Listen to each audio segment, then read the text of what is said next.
很多人在家炒肉丝的时候，总是3锅，或者是炒的肉丝又老又柴，咬不动。大家记住，切记不要直接下锅就炒。今天给大家分享正确的做法。你像我这样炒出来肉丝又鲜又嫩，吃起来不柴，而且营养美味。关键是方法还特别的简单。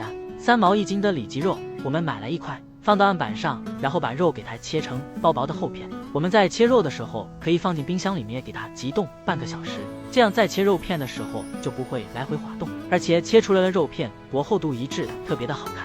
然后我们只把肉片给它切成粗粗的细丝，肉丝不要切得太粗，不要切得太细，切得均匀一点，这样炒出来比较好看。切成我们视频中这样就可以了。切好的肉丝给它放进大盆的里面，然后加入多点的清水，用清水把里面的血水清洗出来，这样就能够很好的去除肉丝里面一大部分的腥味。清洗干净以后，把肉丝捞出来，挤干水分，放进另外一个大盆中，然后加入半勺食盐、半勺胡椒粉、半勺生抽酱油，然后我们用手抓拌均匀，多炸一会儿，把肉丝给它抓至微微发黏的状态，让每一根肉丝上面都能够均匀的裹到调料，抓成我们视频中这样就可以了。然后再加入半个蛋清，加入蛋清，这样能够起到嫩滑肉丝的作用，因为它可以在肉丝表面形成一层保护膜。然后再加入1勺生粉，加入生粉，这样能够锁住肉丝里面的水分，水分不会流失，这样肉丝就会特别鲜嫩。抓匀以后，再加入适量的食用油，加入食用油，这样肉丝下锅的时候就不会再粘连了。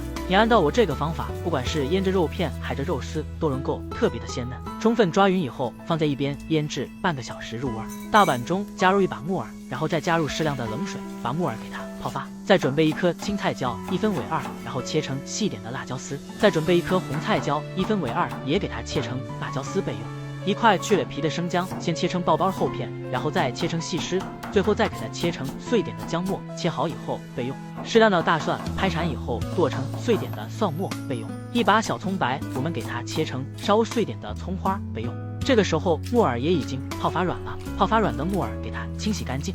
我们在炒肉丝的时候，想要不粘锅，提前把锅给它烧至冒烟，然后再倒入冷油给它滑一遍，这样就不会粘锅了。然后把我们腌制好的肉丝倒进锅中，再开大火，迅速把肉丝给它花炒至变色。花炒肉丝的时候，不要炒太长的时间，变色以后就可以了。如果时间太长，肉丝就会又老又柴，不好吃。锅洗净，再倒入适量的底油，油热以后倒入葱姜蒜末，开小火把葱姜蒜末给它炒出香味，然后杀入青红辣椒，还有木耳丝，接着开大火给它翻炒均匀，把配菜给它炒至微微断生，大概给它翻炒个30秒钟左右，然后加入1勺食盐、1勺鸡精、1勺味精，再来一点点白糖提鲜，半勺生抽酱油，再来一点点蚝油提鲜，然后接着给它再次翻弄均匀，把调料给它翻拌化开，然后倒入我们滑炒好的肉丝。倒入肉丝以后，不要翻炒太长的时间，翻炒个5、6、7、8下就可以出锅。时间太长，肉丝就会又老又柴，咬不动。这样一道非常好吃又简单的家常炒肉丝就做好了。我们这样做的肉丝鲜内入味，而且吃起来不老不柴，